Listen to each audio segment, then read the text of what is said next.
সম্মানিত জুমা জামাতের উপস্থিতি, সর্বাগ্রে সেই মহান রব্বুল আলামিনের শুকরিয়া আদায় করি, যার অশেষ মেহেরবানিতে সুস্থ শরীরে জুমার সালাতের জন্য মসজিদে উপস্থিত হওয়ার সুযোগ দিয়েছেন।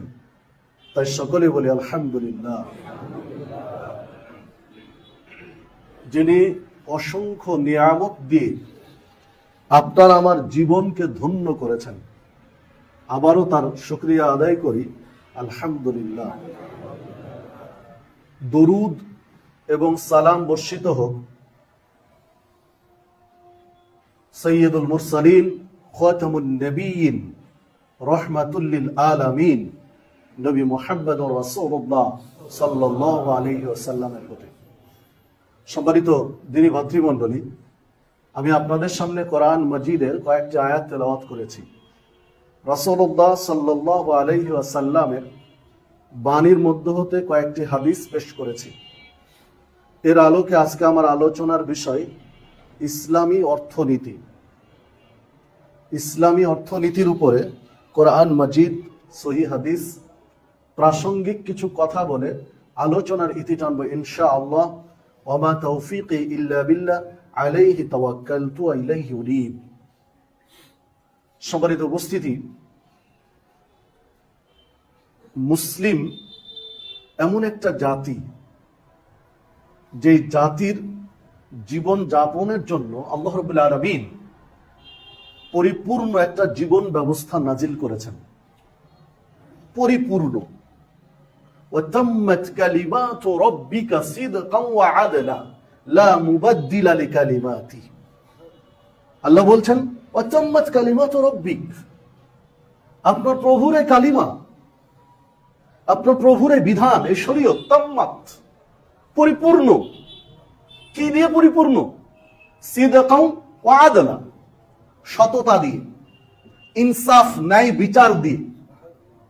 লা মুবাদদিলা লিকালিমাতি, কারো সাধ্য নেই যে এই বিধানকে পরিবর্তন করতে পারে। সুবহানাল্লাহ, আল্লাহু আকবার। তাহলে আল্লাহ রাব্বুল আলামিন শেষ জামানার মানুষকে তথা মুহাম্মদ সাল্লাল্লাহু আলাইহি ওয়াসাল্লামের উম্মতকে সুচারুরূপে জীবন যাপনের জন্য, সঠিকভাবে জীবন যাপনের জন্য পরিপূর্ণ একটা জীবন বিধান আপনাকে আমাকে দিয়েছেন। পরিপূর্ণ জীবন বিধান মানে যা প্রয়োজন একটা মানুষের জীবন ধারণের জন্য, যা প্রয়োজন সবকিছু আল্লাহ রাব্বুল আলামিন এই গ্রন্থের মধ্যে দিয়েছেন। তবে এই গ্রন্থটি সার নির্যাস এইটা ব্যাখ্যা করার জন্য, বিস্তারিত হাতে কলমে বাস্তবায়নের জন্য, বাস্তবে রূপ দেওয়ার জন্য এই পৃথিবীর শ্রেষ্ঠ মানুষদের একজন মুহাম্মদুর রাসূলুল্লাহ সাল্লাল্লাহু আলাইহি সাল্লামকে আল্লাহ রাব্বুল আলামিন বাছাই করেছেন রাহমাতুল লিল আলামিন, বিশ্ববাসীর জন্য রহমত স্বরূপ বাছাই করেছেন, এটা বাস্তবায়ন করার জন্য। মানুষ বলতেই পারে যে কোরআন মাজিদের এই বিধান বাস্তবায়ন করা কি সম্ভব? বর্তমান পৃথিবীতে এটা কিভাবে সম্ভব? এটা বলতেই পারে মানুষ। এই জন্য আল্লাহ রাব্বুল আলামিন তার নবীকে দিয়ে বাস্তবায়ন করিয়ে দেখিয়েছেন যে মানুষের পক্ষে এটা সম্ভব। তার প্রকৃষ্ট উদাহরণ হচ্ছে মুহাম্মদুর রাসূলুল্লাহ সাল্লাল্লাহু আলাইহি ওয়াসাল্লাম। সম্মানিত উপস্থিতি, আপনার আমার জীবন চলার জন্য, এই পৃথিবীতে জীবন যাপনের জন্য যে জিনিসগুলো প্রয়োজন হয়, তার মধ্যে গুরুত্বপূর্ণ একটা জিনিস হলো অর্থ। গুরুত্বপূর্ণ একটা জিনিস। যদিও অমুসলিমরা অর্থকে একেবারে দেবতার কাতারে নিয়ে গেছে। একজন খ্রিস্টান পণ্ডিত বলছেন money is the second god. নাউজুবিল্লাহি মিন যালিক। আমরা ওইভাবে মানি না। তিনি তার অ্যাঙ্গেলে বলছেন যে অর্থ হলো দ্বিতীয় প্রভু। এটা একজন খ্রিস্টান পণ্ডিতের কথা। যিনি সৃষ্টিকর্তা, স্রষ্টা, সৃষ্টি করেছেন, তিনি প্রথম প্রভু, আর দ্বিতীয় প্রভু হলো অর্থ। এটা খ্রিস্টানদের চিন্তা চেতনা। মানে উনি বুঝাতে চাচ্ছেন যে অর্থ ছাড়া জীবন যাপন করা সম্ভব নয়, সামনে পা বাড়ানো সম্ভব নয়। আমরা সেইভাবে বলবো না, তবে অর্থ একজন মানুষের জন্য গুরুত্বপূর্ণ একটা বিষয়, এটা তো সত্য, চূড়ান্ত সত্য। এই যে আজকে আমরা সূত্রাপুর আহলে হাদিস জামে মসজিদে জুমার সালাতে সমবেত হয়েছি শত শত মানুষ। এই সালাত আদায়ের পিছনে দেখেন কত অর্থ খরচ করা হয়েছে। এখানে লক্ষ লক্ষ অর্থ খরচ করার পরেই না এই পরিবেশটা আপনি আমি পেয়েছি। আগে খরচ করা হয়েছে, তারপরে এই পরিবেশ পেয়েছি, মানে অর্থ আপনার লাগবেই। তো যেহেতু অর্থ মানব জীবনের অবিচ্ছেদ্য একটা অংশ, আবশ্যিক একটা বিষয়, বিধায় ইসলাম অর্থনীতি নিয়ে কিছু বলবে না, এটা অসম্ভব। অর্থনীতি নিয়ে যদি ইসলামের দিক নির্দেশনা না থাকে তাহলে ইসলাম পরিপূর্ণতা পাবে না। আল্লাহ রাব্বুল আলামিন বলেছেন ইন্না দীনা ইনদাল্লাহিল ইসলাম, আল্লাহর নিকটে মনোনীত জীবন ব্যবস্থার নাম হচ্ছে ইসলাম। আল্লাহ রাব্বুল আলামিন বলেছেন আল ইয়াউমা আকমালতু লাকুম দীনাকুম ওয়া আতমামতু আলাইকুম নি'মাতি ওয়া রাদিতু লাকুমুল ইসলাম দীনান। বিদায় হজ্জের ভাষণ দিচ্ছিলেন লক্ষাধিক সাহাবীকে সামনে রেখে। সেই দিন আল্লাহ রাব্বুল আলামিন জিবরিলকে দিয়ে এই আয়াত পাঠিয়ে দিলেন যে আজকের দিন ইসলামকে পরিপূর্ণ করে দেওয়া হলো। আল ইয়াউমা আকমালতু লাকুম দীনাকুম, দ্বীনকে পরিপূর্ণ করে দেওয়া হলো, ইসলামকে পরিপূর্ণ করে দেওয়া হলো। ওয়া আতমামতু আলাইকুম নি'মাতি, তোমাদের উপরে আমার যে নিয়ামত অনুগ্রহ তার পূর্ণতা দেওয়া হলো। ওয়া রাদিতু লাকুমুল ইসলাম দীনান, পৃথিবীতে যত দিন আছে, যত জীবন ব্যবস্থা আছে, যত ইজম আছে, যত তরিকা আছে, যত মতবাদ আছে, যত মতাদর্শ রয়েছে, সবগুলোকে আল্লাহ নাকচ করে দিয়ে বলেন রাদিতু, আমি রাজি হলাম ইসলামকে দিন হিসাবে ঘোষণা দিয়ে। মানব জাতির জন্য জীবন ব্যবস্থা হিসাবে ইসলামকে মনোনীত করে এর উপর আমি রাজি হলাম, বাকি সব বাতিল। সম্মানিত উপস্থিতি, একজন ইহুদি ওমর ফারুক রাদিয়াল্লাহু আনহুকে বলছেন একদিন যে আপনাদেরকে আল্লাহ রাব্বুল আলামিন বিশেষ একটা আয়াত দিয়েছেন, বিশেষ একটা দিন আয়াতটা দিয়েছেন। এই আয়াতটা যদি আল্লাহ আমাদের ইহুদিদেরকে দিতেন তাহলে এই দিনটা আমরা ঈদের চেয়েও গুরুত্ব সহকারে মনে রাখতাম, পালন করতাম। ওমর রাদিয়াল্লাহু আনহু বলছেন যে কোন আয়াত, কোন দিনে? তখন বলছেন ওই যে বিদায় হজ্জের ভাষণে আল্লাহ দিয়েছেন পৃথিবীর সমস্ত দিনকে আল্লাহ নাকচ করে দিয়ে ইসলামের উপরে সন্তুষ্ট হয়েছে, সব বাতিল। সম্মানিত উপস্থিতি, যেহেতু আল্লাহর মনোনীত জীবন ব্যবস্থা ইসলাম, নিঃসন্দেহে অর্থনীতির বিষয়ে ইসলামের দিক নির্দেশনা রয়েছে। চলুন আমরা একটু ইসলামী অর্থনীতি নিয়ে বিশ্লেষণ করি। সম্মানিত উপস্থিতি, আল্লাহ রাব্বুল আলামিনের নবী মুহাম্মদ রাসূলুল্লাহ সাল্লাল্লাহু আলাইহি ওয়াসাল্লাম এক বৈঠকে সাহাবীদের এক আলোচনায় বলছিলেন 5টি বিষয়ের 5টি প্রশ্নের জবাব না দেওয়া পর্যন্ত একজন ব্যক্তিকে এক পা সামনে আল্লাহ ফেলতে দিবেন না, এক ধাপ সামনে বাড়তে দিবেন না। আগে 5টি প্রশ্নের জবাব, তারপরে সামনে বাড়তে দিবেন। আমার আলোচনার সাথে যেটি সম্পৃক্ত, যেহেতু খুতবার নির্দিষ্ট সময়, মূল কথায় আসে, আমার আলোচনার সাথে যেটি সম্পৃক্ত, এই 5টি প্রশ্নের একটি প্রশ্ন হলো, 3 নম্বর প্রশ্ন হলো তুমি আয় করেছো কোন পথে, তোমার ইনকাম সোর্স কি। 4 নম্বর প্রশ্ন হলো তোমার ব্যয়ের পথ কি, ব্যয় করেছো কোন পথে। মানে বিচারের মাঠে একজন মুসলিমকে আল্লাহ রাব্বুল আলামিনের কাছে 5টি প্রশ্নের জবাব দিতে হবে। তার একটি প্রশ্ন হলো ইনকাম সোর্স, আয়ের পথ, উপার্জনের পথ। আরেকটি হলো ব্যয়ের পথ, ব্যয় করেছি কোন পথে। মানে আপনি আমি যদি মুসলিম হয়ে থাকি তাহলে আপনাকে আমাকে ইনকাম সোর্স আল্লাহ রাব্বুল আলামিনের কাছে বুঝিয়ে দিতে হবে, আয়ের পথ বুঝিয়ে দিতে হবে, ব্যয়ের পথ বুঝিয়ে দিতে হবে। মানে ইসলামী অর্থনীতির এটা একটা দিক, আপনাকে ভাবতে হবে আপনি আয় করছেন কোন পথে, আপনার মাথায় রাখতে হবে আপনি ব্যয় করছেন কোন পথে। যে কোনো পথে, যে কোনো সোর্স থেকে আপনি আয় করবেন, যে কোনো সোর্সে আপনি ব্যয় করবেন, এটা ইসলাম বলে না। যেহেতু জবাবদিহিতা আছে, যেহেতু জবাব দিতে হবে আপনাকে। যদি জবাবদিহিতা না থাকতো তাহলে যে কোনো উপায়ে অর্থ উপার্জন করলাম, যে কোনো উপায়ে অর্থ ব্যয় করে দিলাম, কোনো সমস্যা ছিল না। যেহেতু জবাবদিহিতা, বিধায় আপনাকে হিসাব করতে হবে ইনকাম সোর্স কি, ব্যয়ের পথ কি। যা হাদিস তিরমিজির মধ্যে বর্ণিত হয়েছে। দেখুন রাসূলুল্লাহ সাল্লাল্লাহু আলাইহি ওয়াসাল্লাম বলেছেন বুনিয়াল ইসলাম আলা খামস, ইসলাম 5টি স্তম্ভের উপরে দণ্ডায়মান। 5টি স্তম্ভের উপরে ইসলাম দাঁড়িয়ে রয়েছে। এই 5টির একটি হচ্ছে যাকাত, 5টির একটি হচ্ছে যাকাত। ইসলামের রুকন হচ্ছে একটি যাকাত, মানে যেটা অর্থনৈতিক একটা সোর্স। রাষ্ট্রের ইনকামের পথ হচ্ছে যাকাত। আল্লাহ রাব্বুল আলামিন কোরআন মাজিদে যেখানে সালাতের কথা বলেছেন সেখানে যাকাতের প্রসঙ্গ নিয়ে এসেছেন। সালাতের প্রসঙ্গ আসলেই যাকাতের প্রসঙ্গ নিয়ে এসেছেন, ইল্লা মাশাআল্লাহ দুই একটি জায়গা বাদ দিয়ে। আল্লাহ রাব্বুল আলামিন বলেছেন ওয়া ইকামিস সালাহ, তোমরা সালাত কায়েম করো, ওয়া ইতাই যাকাত, যাকাত প্রদান করো, ওয়ারকাউ মা'আর রাকিঈন, এবং রুকুকারীদের সাথে রুকু করো। মানে আল্লাহ রাব্বুল আলামিন সালাত কায়েমের পাশাপাশি যাকাত আদায় করতে বললেন। সালাত আদায় করা যেমন ফরজ, যাকাত আদায় করা তেমনি ফরজ। সালাত এবং যাকাতের মধ্যে সাহাবায়ে কেরাম পার্থক্য করেননি যে সালাত বেশি গুরুত্বপূর্ণ ফরজ আর যাকাত কম গুরুত্বপূর্ণ ফরজ, এই রকম পার্থক্য সাহাবায়ে কেরাম করেননি। সবারই উপস্থিতি, দেখুন বর্তমান পৃথিবীতে তিন ধরনের অর্থনীতি চালু রয়েছে। তিন ধরনের অর্থনীতি বর্তমান পৃথিবীতে চলমান। একটি হচ্ছে পুঁজিবাদী অর্থনীতি, একটি হচ্ছে সমাজতান্ত্রিক অর্থনীতি, আর একটি হচ্ছে ইসলামী অর্থনীতি। তিন ধরনের অর্থনীতি বর্তমান পৃথিবীতে চলমান। ক্যাপিটালিজম, পুঁজিবাদী অর্থনীতি হচ্ছে ব্যক্তিগত অর্থ ব্যবস্থা, আর সমাজতান্ত্রিক অর্থনীতি হচ্ছে অর্থনৈতিক সমতা, আর ইসলামী অর্থনীতি হচ্ছে অর্থনৈতিক ন্যায় বিচার। ছোট্ট শব্দে তিনটাকে আলাদা করে দিয়েছেন বিশ্লেষকগণ।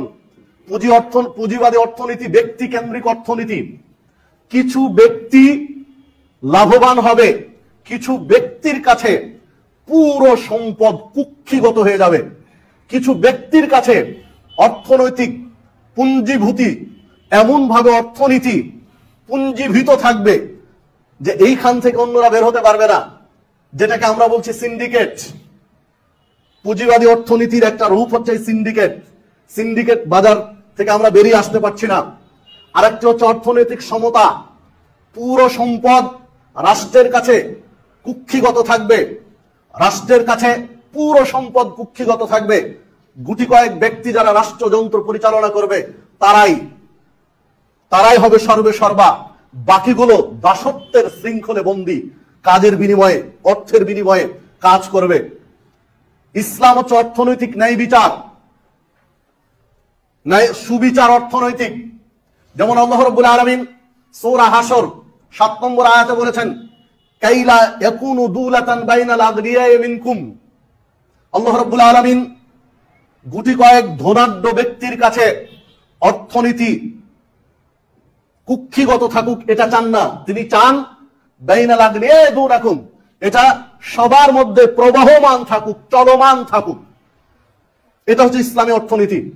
ব্যক্তি বিশেষ, গুটি কয়েক ব্যক্তির কাছে, রাষ্ট্রের কিছু ব্যক্তির কাছে অর্থনীতি বন্দী থাকবে, এটা ইসলাম চায় না। ইসলাম চাই সবার মাঝে অর্থনীতি আবর্তমান হবে, সবার কাছে অর্থনীতি চলমান থাকবে। এইটা হচ্ছে ইসলামের দিক নির্দেশনা।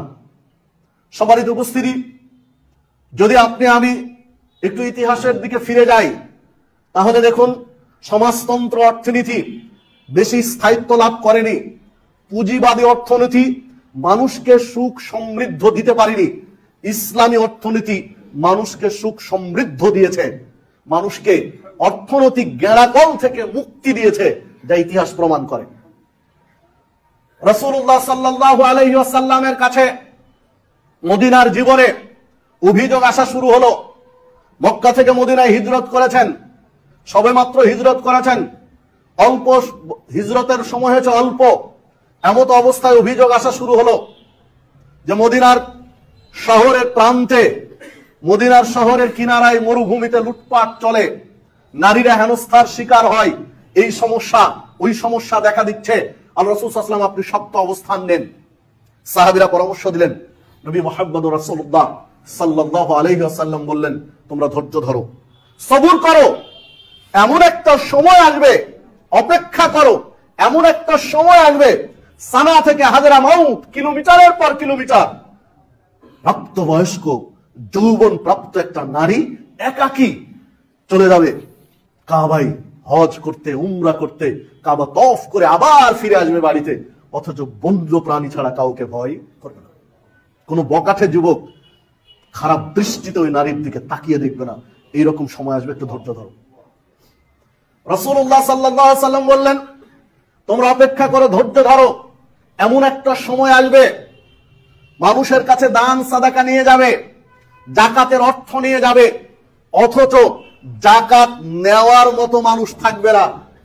তুমি যখন জাকাতের অর্থ নিয়ে যাবে তখন বলবে আজকে লাগবে না, যদি গতকাল আসতে তাহলে আমার লাগতো, তুমি নিয়ে যাও ফিরিয়ে।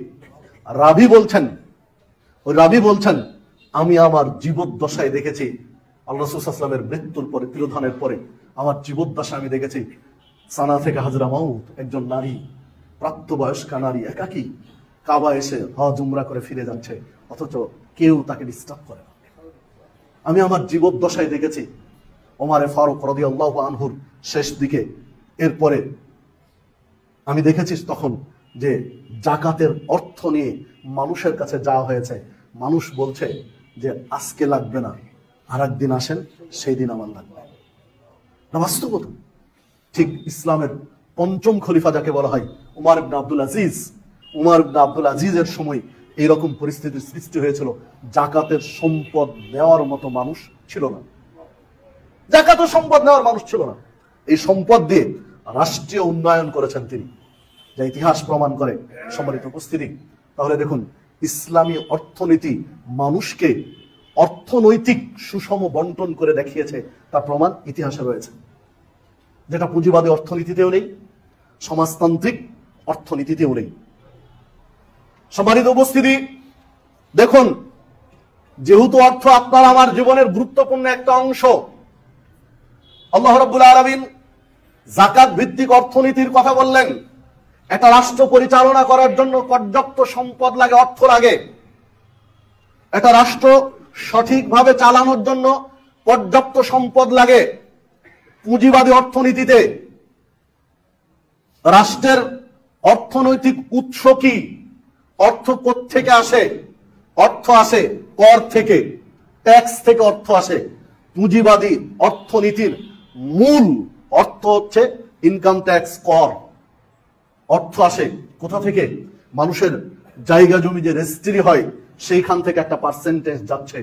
এই বিভিন্ন ভাবে তারা অর্থ সংগ্রহ করে একটা রাষ্ট্র চালাচ্ছে পুঁজিবাদী অর্থনীতিতে।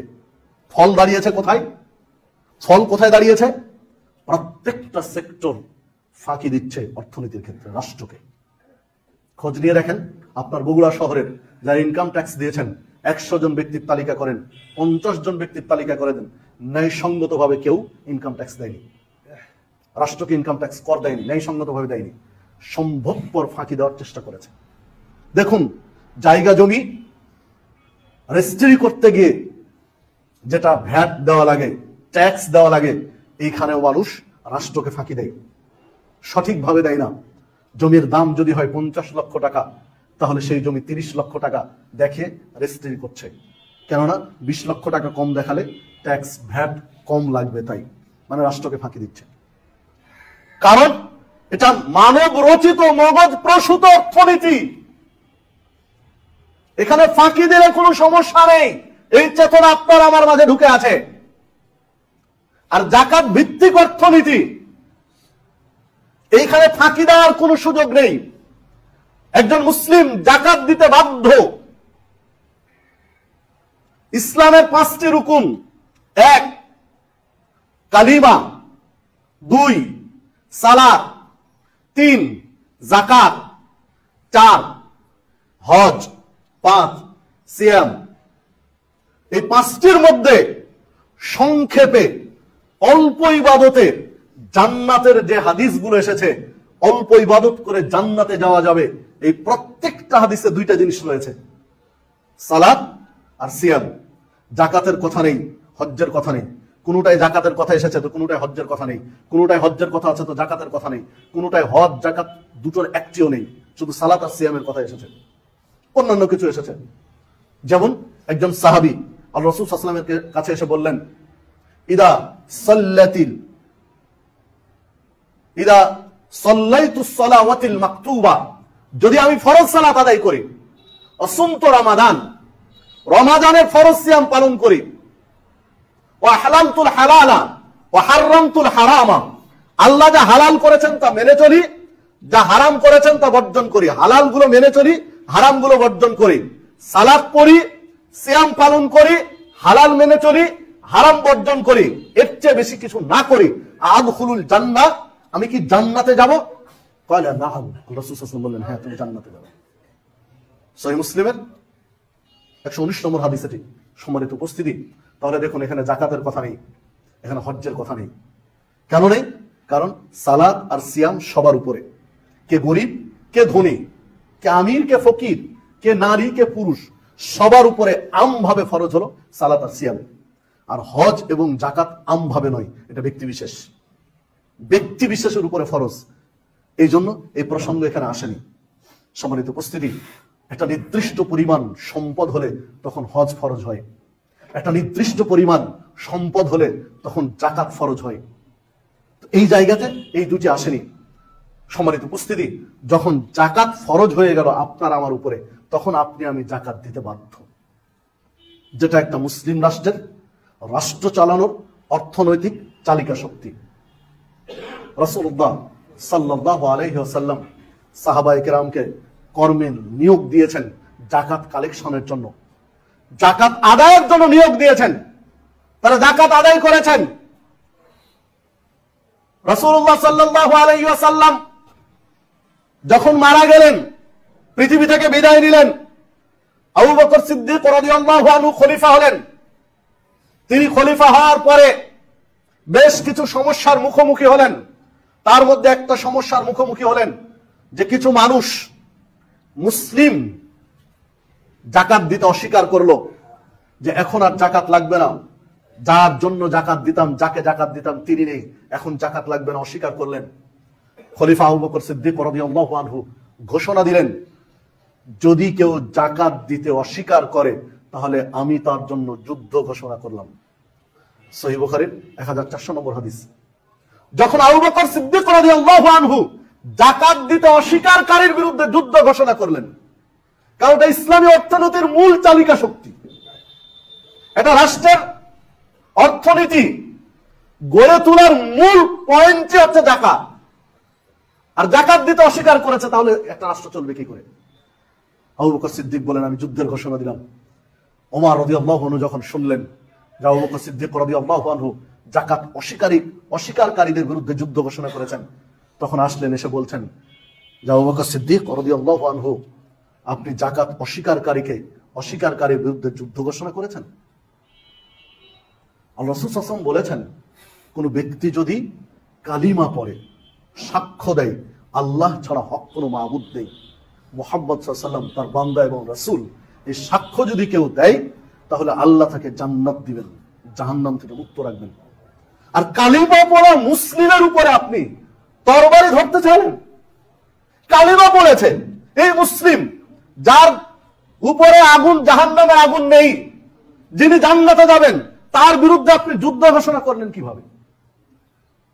তখন আবু বকর সিদ্দিক রাদিয়াল্লাহু আনহু জবাব দিলেন, রাসূল সাল্লাল্লাহু আলাইহি ওয়াসাল্লামের যুগে সালাত আর যাকাতের মধ্যে আমরা পার্থক্য করিনি, ফরজিয়াতের ক্ষেত্রে সালাত আর যাকাতের ক্ষেত্রে আমরা পার্থক্য করিনি। এই সময়ে এসে যারা সালাত আর যাকাতের মধ্যে পার্থক্য করবে, আমি তাদের বিরুদ্ধে যুদ্ধ ঘোষণা করলাম।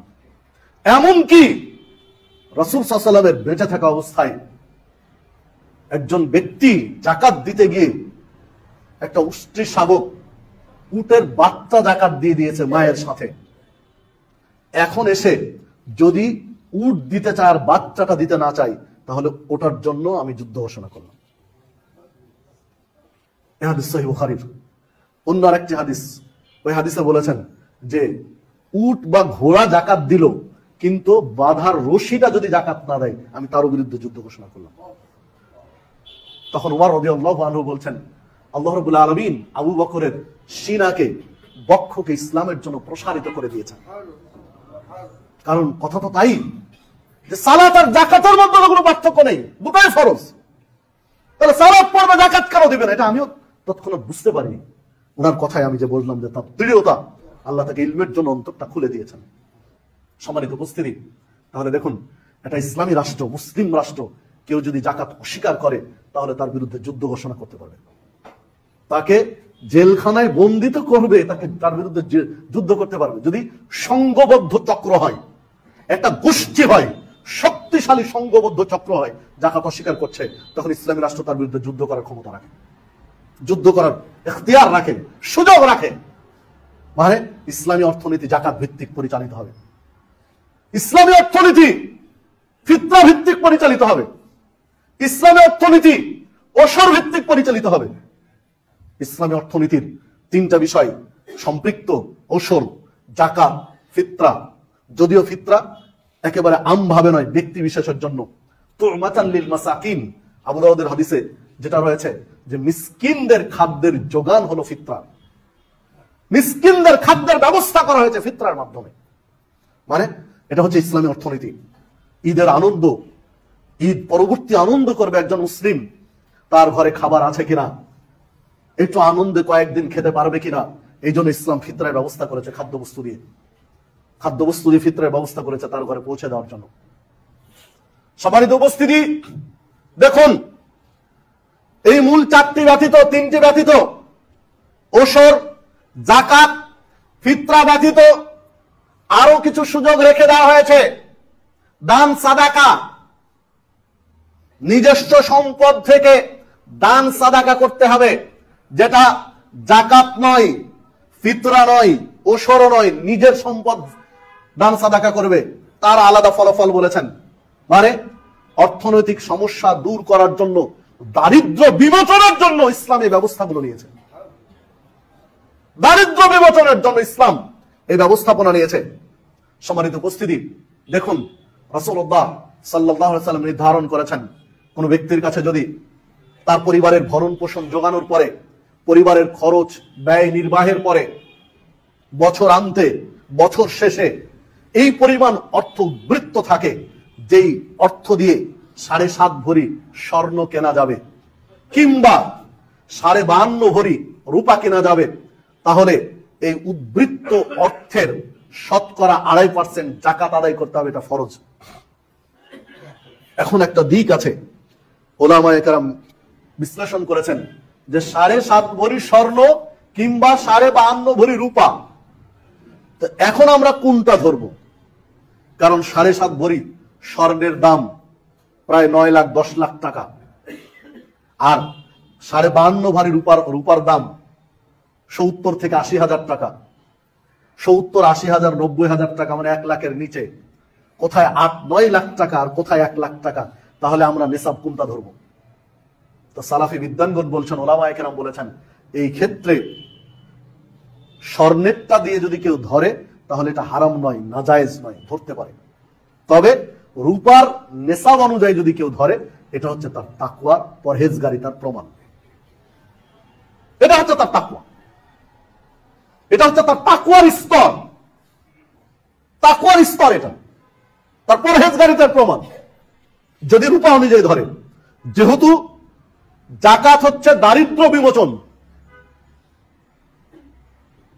রাষ্ট্রের অর্থনৈতিক চালিকা শক্তি, রাজস্ব আয় জাকাত, দারিদ্র বিমোচনের জন্য জাকাত।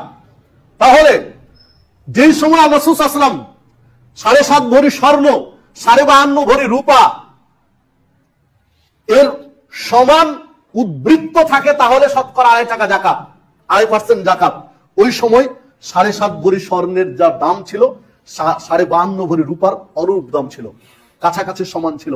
কালের আবর্তে এখন দাম অনেক কম বেশি হয়ে গেছে, ডিফারেন্স হয়ে গেছে। বিধায় ছোটটা দিয়ে ধরতে বলছে মুহাদ্দিসে কেরাম। কারণ 52.5 ভরি রূপার সমপর্যায়ের অর্থ কারো থাকলে যদি জাকাত দেন, তাহলে স্বর্ণের আগেই কিন্তু জাকাত দিচ্ছেন, স্বর্ণের নিসাব হয়নি তার আগে জাকাত দিচ্ছেন, মানে তার জবাবদিহিতা নেই। কিন্তু স্বর্ণের নিসাব অনুযায়ী যদি জাকাত দেন, তাহলে তার পরহেজগারিতার ঘাটতি আছে, এই জন্যই যে তার রূপা অনুযায়ী হয়ে গেছে জাকাত, তাও দেয়নি। মানে কৃপণতার একটু লেশ তার মধ্যে আছে, বা ফাঁকি দেওয়ার একটু প্রবণতা তার মধ্যে রয়েছে, এরকম একটা ইঙ্গিত রয়েছে। এই জন্য বলছেন কেউ স্বর্ণ দিয়ে ধরলে জাকাত হবে না, এই কথা নয়, তবে এটা পরহেজগারিতার খেলাফ, তাকওয়ার পরিপন্থী। সম্মানিত উপস্থিতি, ইসলামী অর্থনীতিতে মূল বিষয় হচ্ছে জাকাত। জাকাতের বিষয়ে যত ভয়ঙ্কর পরিণতির কথা বলা হয়েছে, অন্যগুলোর বিষয়ে এতটা ভয়ঙ্কর পরিণতির কথা বলা হয়নি। রাসূলুল্লাহ সাল্লাল্লাহু আলাইহি ওয়াসাল্লাম বলেছেন যদি কেউ যাকাত আদায় না করে, নিসাব পরিমাণ সম্পদ হয়েছে, যাকাত আদায় করলো না, তাহলে আল্লাহ রাব্বুল আলামিন এইটাকে লোহার আকৃতি দিবেন, দিয়ে এটা গরম করে তাকে ছেঁকা দেওয়াবেন। অন্য হাদিসে রয়েছে একটা সাপের, বিষাক্ত সাপের আকৃতি দেওয়া হবে এই সম্পদকে, যেটা তার গলায় বেড়ি পেঁচিয়ে দেওয়া হবে, গলায় পেঁচিয়ে দেওয়া হবে। এই বিষাক্ত সাপ তাকে দংশন করবে আর বলবে, আমি তোমার ওই সম্পদ, যেই সম্পদ তুমি পুঞ্জীভূত করে রেখেছিলে, যাকাত আদায় করনি, যে সম্পদ তুমি আগলিয়ে রেখেছিলে, যাকাত দাওনি, আমি তোমার সেই সম্পদ। সম্মানিত উপস্থিতি, একাধিক জরিপ বলছে বাংলাদেশে যে পরিমাণ অর্থ সম্পদ রয়েছে, এটার যদি সুষ্ঠুভাবে যাকাত আদায় করা হয়, তাহলে বাংলাদেশ দারিদ্র্য বিমোচন করতে 2-4 বছর লাগবে না, তার আগে হয়ে যাবে। কারণ 1 লক্ষ টাকায় 2,500 টাকায়, 1 কোটি টাকায় 2.5 লক্ষ টাকা, 100 কোটি টাকায় 2.5 কোটি টাকা, যার হাজার হাজার কোটি টাকা আছে। বাংলাদেশে বহু মানুষ হাজার হাজার কোটি টাকার সম্পদের মালিক হয়েছে, ন্যায়সঙ্গতভাবে বা অন্যায় করে, যেভাবেই হোক। তো হাজার হাজার কোটি টাকার মালিক যদি শতকরা 2.5 টাকা যাকাত আদায় করে, তাহলে উনার এলাকায় কোনো গরিব মানুষ থাকবে কিভাবে? কিভাবে থাকবে? এটা কিভাবে সম্ভব? এটা কি করে সম্ভব? যেমনটি বিভিন্ন পত্র পত্রিকা আমরা দেখেছি, একজন ড্রাইভার 400 কোটি টাকার মালিক, তাহলে একজন ড্রাইভার যদি 10 কোটি টাকা যাকাত আদায় করেন, তো ওই ড্রাইভারের টাকা দিয়ে 2-4-10 গ্রামে কোনো গরিব থাকবে না। একজনের টাকা দিয়ে, একজনের টাকা দিয়ে 2-4-10 গ্রাম দারিদ্র বিমোচন হয়ে যাবে, কারণ 10 কোটি টাকা তো আর এখানে নেই। সম্মানিত উপস্থিতি, ইসলাম এই বিধান দিয়েছে। সব সময় ইহুদি খ্রিস্টান চাই মুসলিমরা যেন সোজা হয়ে দাঁড়াতে না পারে, সোজা হয়ে যেন দাঁড়াতে না পারে। কারণ মুসলিমরা যদি সোজা হয়ে দাঁড়িয়ে যায়, তাহলে অমুসলিমরা টিকতে পারবে না। এখনো সারা পৃথিবীর মুসলিম রাষ্ট্রগুলো যদি ঐক্যবদ্ধ হয়ে যায়, এক হয়ে যায়, তাহলে অমুসলিমরা টিকতে পারবে না। কারণ অর্থনৈতিক সমৃদ্ধি আল্লাহ রাব্বুল আলামিন মুসলিম রাষ্ট্রগুলোতে দিয়েছেন। অধিকাংশ খনিজ সম্পদ, তৈলাক্ত খনিজ সম্পদ, ধাতব খনিজ সম্পদ, স্বর্ণ রূপার দেখেন মুসলিম রাষ্ট্রে, অধিকাংশ মুসলিম রাষ্ট্রে। সম্মানিত উপস্থিতি, তাহলে গাড়ির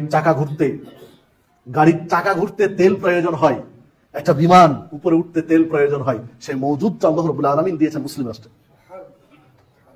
মুসলিম রাষ্ট্রে দিয়েছেন। শুধু এক হতে পারে রাষ্ট্র চালানোর ক্ষেত্রে কেন জাতিসংঘের ধর্ণা দিতে হবে? মুসলিমরা তো চাইতে পারে মুসলিম ইউনিটি দিয়ে আরেকটা জাতিসংঘ তৈরি করা, কারণ অমুসলিমদের কাছে এমন কোন জিনিস নেই যেটা ছাড়া একজন মুসলিম চলতে পারবে না। অমুসলিম রাষ্ট্রে এমন কোন জিনিস আল্লাহ দেননি যেটা ছাড়া একজন মুসলিম চলা সম্ভব নয়, এরকম জিনিস অমুসলিমদেরকে দেননি। কিন্তু মুসলিমদেরকে আল্লাহ রাব্বুল আলামিন এমন কিছু সম্পদ দিয়েছেন যেটা ছাড়া সারা পৃথিবী চলবে না, সারা পৃথিবী আপডেট হতে পারবে না। শুধু এগুলোর সুষ্ঠু ব্যবহার প্রয়োজন, সুচিন্তিত ব্যবহার প্রয়োজন। এটা তখনই সম্ভব যখন আমরা ইসলামী অর্থনীতি চালু করতে পারবো। এই ইসলামী অর্থনীতি চালু করার পেছনে সবচেয়ে বড় বাধা হলো ইহুদি খ্রিস্টান চক্র। আপনার আমার মাঝে সুদী অর্থনীতি চালু রেখেছে। কেন রেখেছে? যেন ইসলামী অর্থনীতির কাছে না আসতে পারি। সহজলভ্য করে দিয়েছে সুদী অর্থনীতি। সুদী অর্থনীতি হচ্ছে পুঁজিবাদী অর্থনীতির একটা আধুনিক রূপ, পুঁজিবাদী অর্থনীতির আধুনিক রূপ। সুদী অর্থনীতিতে ব্যক্তি বিশেষ গুটি কয়েক ব্যক্তির কাছে অর্থ চলাফেরা করে। একজন গরিব আরো গরিব হয়, ধনী আরো ধনী হয়। একজন ধনী ব্যক্তির কাছে কথার কথা একজন 5 লক্ষ টাকা ঋণ নিয়েছে, ওই গরিবটা ধীরে ধীরে ধীরে ধীরে ধীরে 5.5 লক্ষ টাকা পরিশোধ করছেন। যে লোকটা ঋণ দিয়েছেন তার তো অর্থের কোনো অভাব নেই, তার কাছে পর্যাপ্ত অর্থ রয়েছে, তাই তো 5 লাখ টাকা ঋণ দিয়েছেন গরিব মানুষটাকে। গরিব মানুষটার কাছে চুষে 50,000 টাকা বেশি নিয়ে নিল। তাহলে ধনী লোকটা যে 5 লক্ষ টাকার মালিক ছিল, সে 5.5 লক্ষ টাকার মালিক হলো, আর গরিব লোকটা তার নিজের ক্যাশ থেকে 50,000 টাকা হারালো। এটা হচ্ছে সুদী অর্থনীতি। তাহলে এর সমাধান কি? কিভাবে এর সমাধান করা যেতে পারে? রাসূলুল্লাহ সাল্লাল্লাহু আলাইহি ওয়াসাল্লাম সুদ মুক্ত অর্থনীতির জন্য কর্জে হাসানার ব্যবস্থা করেছেন। কর্জে হাসানা, সুদ মুক্ত ঋণ। এখন যে প্যাঁচে পড়ে যাই আপনি আমি, যে কর্জা হাসানা দিলে তোলা কঠিন, কাউকে কর্জা হাসানা ঋণ দিলে ওই টাকা আর তোলা যায় না, সম্পর্ক নষ্ট হয়ে যায়, স্যান্ডেলের তলা ক্ষয় হয়ে চলে যায়, অথচ টাকা তোলা যায় না, শত্রুতা তৈরি হয় কর্জা হাসানা। এই জন্য ইসলাম দিক নির্দেশনা দিয়েছেন, কর্জা হাসানার দিক নির্দেশনা দিয়েছেন। আল্লাহ রাসূল সাল্লাল্লাহু আলাইহি ওয়াসাল্লাম বলছেন, কেউ যদি 2 বার কাউকে কর্জা হাসানা দেয় তাহলে ওই টাকা দান করার সমপরিমাণ আল্লাহ নেকি দেন তাকে। কাউকে ধরে নেন 10,000 টাকা ঋণ দিয়েছেন, আরেকজনকে 10,000 টাকা ঋণ দিয়েছেন, তাহলে 20,000 টাকা আপনি ঋণ দিলেন, তো এই 20,000 টাকা দান করলে যে নেকি হয়, এই নেকি আপনার আমল নামে আল্লাহ রাব্বুল আলামিন লিখে দেন। রাসূলুল্লাহ সাল্লাল্লাহু আলাইহি ওয়াসাল্লাম এক বৈঠকে বলছিলেন যে কেউ যদি দান করে, সাদাকা করে, কর্জা হাসানা দেয়, কর্জা হাসানা দিলে সমপরিমাণ নেকি আল্লাহ লিখে দেন। আরেক বৈঠকে বললেন কর্জা হাসানা দিলে আল্লাহ দ্বিগুণ নেকি লিখে দেন। সাহাবীরা প্রশ্ন করে বসলেন, আপনি এর আগে বলেছেন কর্জা হাসানা দিলে সমপরিমাণ নেকি আল্লাহ লিখে দেন, আর আজকে বললেন দ্বিগুণ নেকি লিখে দেন, তাহলে তো কথা 2 রকম হয়েছে, আমরা তো বুঝতে পারলাম না। তখন আল্লাহ রাসূল সাল্লাল্লাহু আলাইহি ওয়াসাল্লাম বললেন যে দেখো, কাউকে যদি তুমি কর্জা হাসানা দাও একটা নির্দিষ্ট মেয়াদে, যে এই পরিমাণ সময় তুমি তার কাছে কর্জা হাসানা রাখবে, তারপরে তুমি ফেরত নেবে, এই নির্দিষ্ট মেয়াদ পর্যন্ত তাকে যে দিয়ে রেখেছ, প্রত্যেক দিন সমপরিমাণ অর্থ দান করলে যে নেকি হয়, তোমার আমল নামাটা আল্লাহ লিখে দিবেন। পক্ষান্তরে নির্দিষ্ট যে দিন ছিল পরিশোধ করার, এই দিনে সে পরিশোধ করতে পারলো না, যে কোনো কারণে সে ব্যর্থ হলো, তখন তোমার কাছে সে অনুনয় বিনয় করলো, তুমি আরো সময় বাড়িয়ে দিলে, তুমি তাকে আরো কিছুদিন সময় দিয়ে দিলে, তুমি তার প্রতি ইহসান করলে, তাহলে এখন এই যে সময় বাড়িয়ে দেওয়ার কারণে ওই পরিমাণ সম্পদ দ্বিগুণ দান করলে যা নেকি হয়, আল্লাহ রাব্বুল আলামিন তোমার আমলনামায় লিখে দিবেন তার প্রতি ইহসান করার জন্য।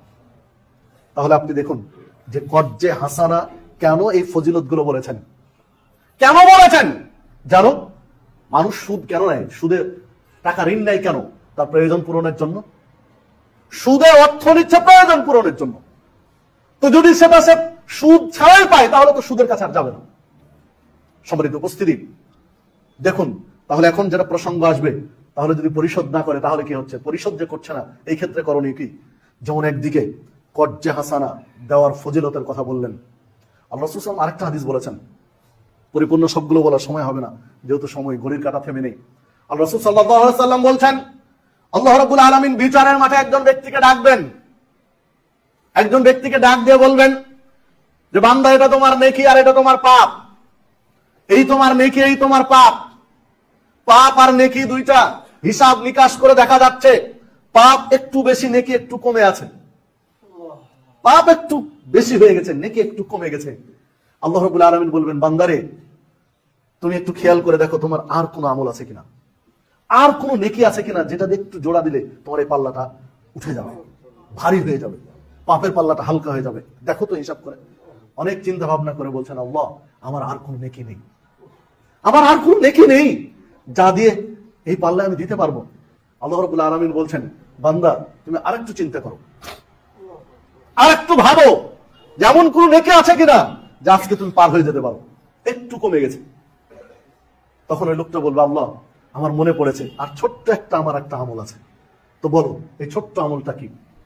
তখন বলছে, আল্লাহ আমি একজন ব্যক্তিকে ধার দিয়েছিলাম, ঋণ দিয়েছিলাম, লোকটা যখন পরিশোধ করতে পারলো না নির্দিষ্ট দিনে, তখন আমি তার সময়টা বাড়িয়ে দিলাম, যে ঠিক আছে যাও তুমি আরো 10 দিন পরে বা 5 দিন পরে, আরো কয়দিন পরে দাও। কয়দিন পরেও লোকটা পরিশোধ করতে পারলো না, আমি আবার ডেট বাড়ালাম, আবারও পারলো না। তখন আমি বললাম যে যাও তোমাকে আমি দান করে দিলাম, লাগবে না। তখন আল্লাহ বলছেন, বান্দা তোমার এত বড় কলিজা যে তোমার নিজের সম্পদ একটা অভাবী মানুষের জন্য ইহসান করে ছেড়ে দিলে, যাও আমি তোমার পাপ ঢেকে রেখে দিলাম, তুমি জান্নাতে যাও। হাদিস সহিহ। সম্মানিত উপস্থিতি, যে কথা বলছিলাম, ইসলামী অর্থনীতি দেখেন, একদিকে জাকাত ভিত্তিক অর্থনীতিকে ইসলাম প্রমোট করেছে, প্রাধান্য দিয়েছে, আরেকদিকে সুদ বিলুপ্ত করার জন্য কর্জে হাসানার উৎসাহ দিয়েছে, প্রেরণা দিয়েছে। শেখ নাসরুদ্দিন আলবানী তার সিলসিলা সহিহার মধ্যে একটি হাদিস নিয়ে এসেছেন। আল্লাহ রাসূল সাল্লাল্লাহু আলাইহি ওয়াসাল্লাম বলেছেন, দান করলে 10 গুণ নেকি হয়, আর কর্জে হাসানা দিলে 18 গুণ নেকি হয়। মানে দানের চেয়ে কর্জে হাসানে নেকি বেশি। অনেকগুলো কারণ উল্লেখ করেছেন মুহাদ্দিসগণ। তার হতে পারে একটা কারণ যে যেই ব্যক্তি অভাবী, সাইল, যাচাকারী, ও তো যে কোনো জায়গায় হাত পাততে পারে, রাস্তাঘাটে, দোকানপাটে, মসজিদে, মাদ্রাসায়, যে কোনো গ্রামে, বাড়িতে, যে কোনো ব্যক্তির কাছে হাত পাততে পারে। হাত পাতলেই কিছু সে পাবে। কিন্তু অনেক ব্যক্তি আছে যার সংসারে অভাব আছে, কিন্তু মানুষের কাছে হাত পাততে পারে না। তার আত্মমর্যাদা বোধ আছে, সে না খেয়ে থাকবে কিন্তু হাত পাতবে না। ওই লোকটা যদি একটু কর্জে হাসানা পায়, তাহলে তার পরিবারটা চালানো সহজ, সময় সুযোগে পরিশোধ করে দিবে। মুহাদ্দিসগণ বলছেন হতে পারে এটা একটা কারণ যে দান করার চেয়ে কর্জে হাসানায় নেকি বেশি।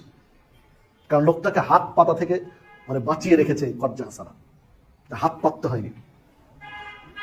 সবারই তো উপস্থিতি, এখন যদি কর্জে হাসানা পরিশোধ না করে তাহলে সমস্যা কি? যেটা আমাদের সমাজে চলমান। একজন দোকানদারের কাছে গিয়ে জিজ্ঞাসা করেন, যিনি তার ব্যবসা গুটিয়ে নিয়েছেন, সারা বাংলাদেশে হয়তো এই ধরনের ব্যবসায়ী পাওয়া যাবে না যে ব্যবসা গুটিয়ে নেওয়ার সময় সে পূর্ণ টাকা পরিশোধ পেয়েছে যা ধার দিয়েছিল। জি না, যেটুকু ব্যবসা যখন গুটিয়ে নিয়েছেন আর পাওয়া না টাকা, সেই চোরা বাপ। একজন ব্যবসায়ী 10 টাকা আপনি মেরে নিয়ে নিজেকে চালাক মনে করলেন? একজন ব্যবসায়ী 500 টাকা আপনি আত্মসাৎ করে নিজেকে খুব চতুর মনে করলেন? জি না। আল্লাহ রাসূল সাল্লাল্লাহু আলাইহি ওয়াসাল্লাম বলেছেন, তিনি জানাজার সালাতে দাঁড়ালেন।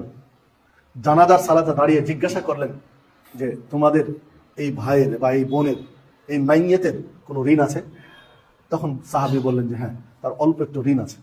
তখন আল্লাহ রাসূল সাল্লাল্লাহু আলাইহি ওয়াসাল্লাম বললেন, তোমরা জানাজা পড়ো, আমি পড়বো না। সরে গেলেন যে এইরকম ঋণগ্রস্ত ব্যক্তির আমি জানাজা পড়াবো না, তোমরা পড়ো। তখন একজন সাহাবী বললেন যে আল্লাহ রাসূল সাল্লাল্লাহু আলাইহি ওয়াসাল্লাম, আমি জামিনদার হলাম, আমি জিম্মেদারি নিলাম, তার পরিবার যদি পরিশোধ না করে তাহলে আমার পক্ষ থেকে এটা পরিশোধ করে দেবো।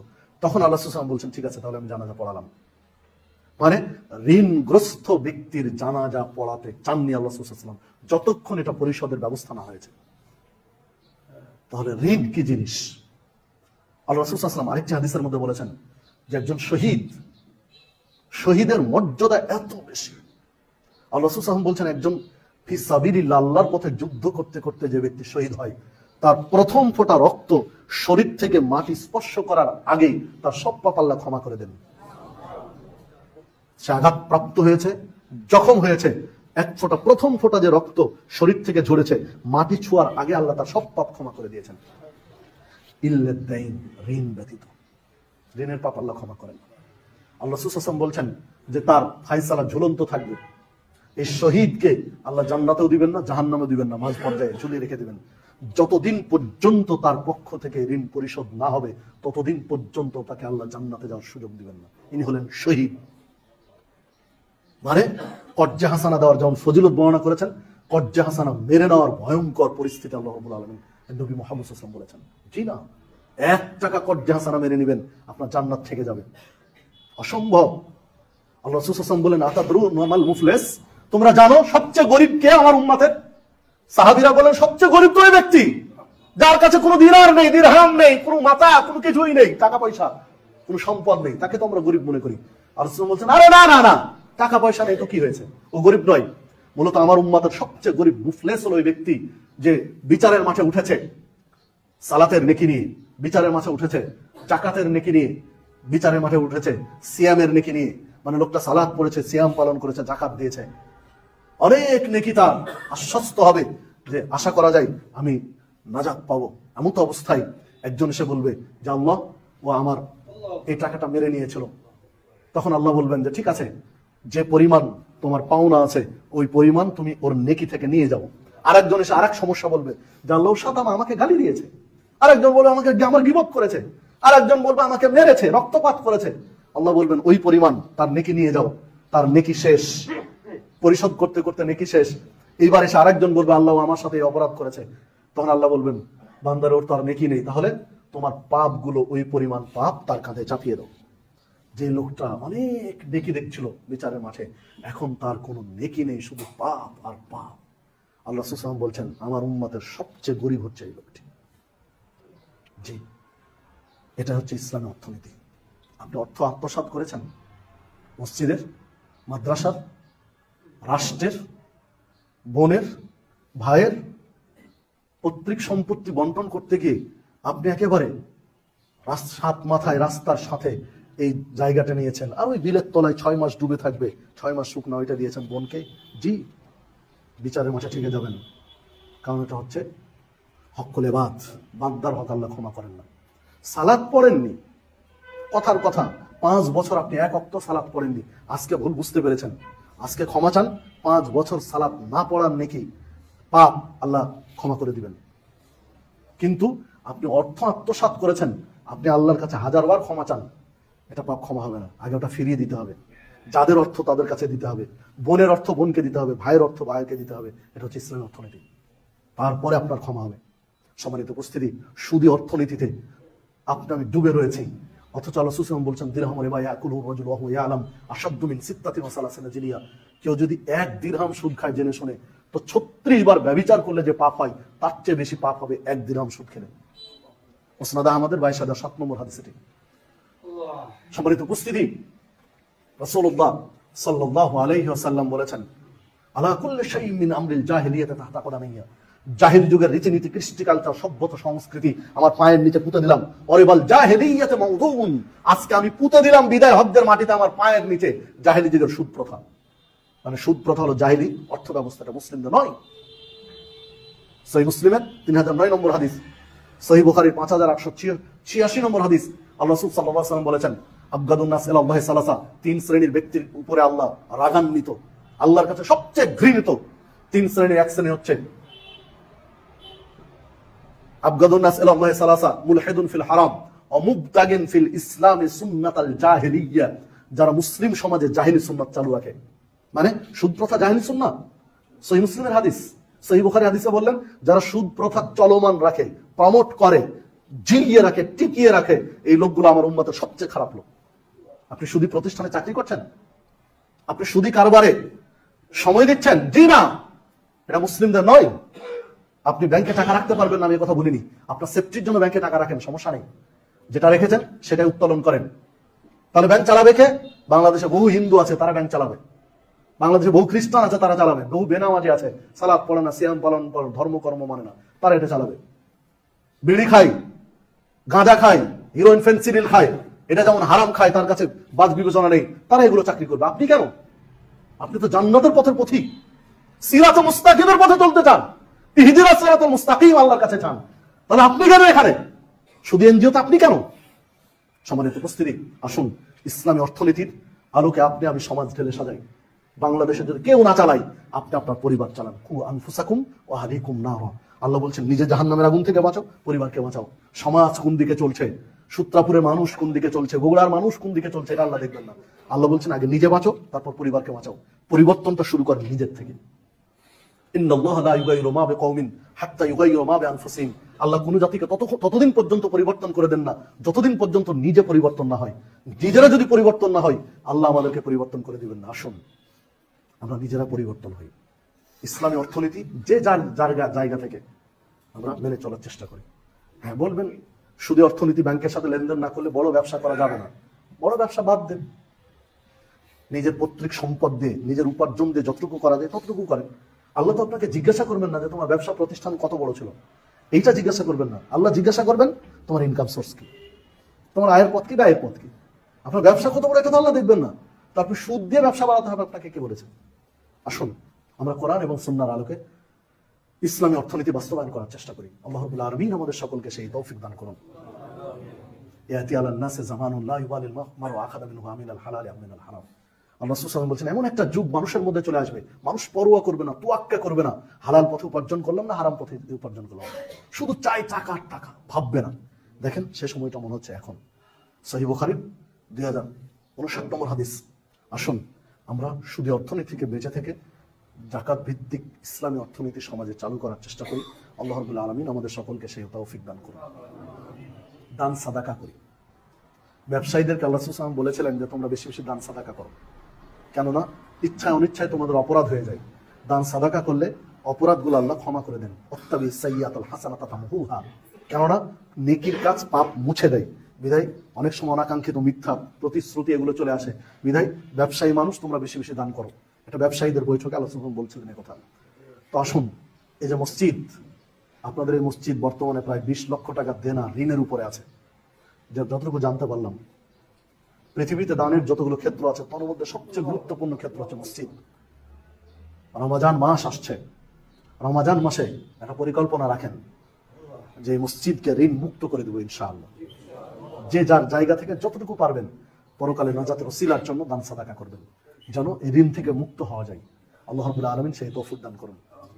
আল্লাহ রাব্বুল আলামিন আপনাকে আমাকে সিরাতে মুস্তাকিমের পথিক হিসেবে কবুল করে নেন। আল্লাহ রাব্বুল আলামিন আপনাকে আমাকে জান্নাতের পথের পথিক হিসেবে কবুল করে নেন। আমিন। আকুলু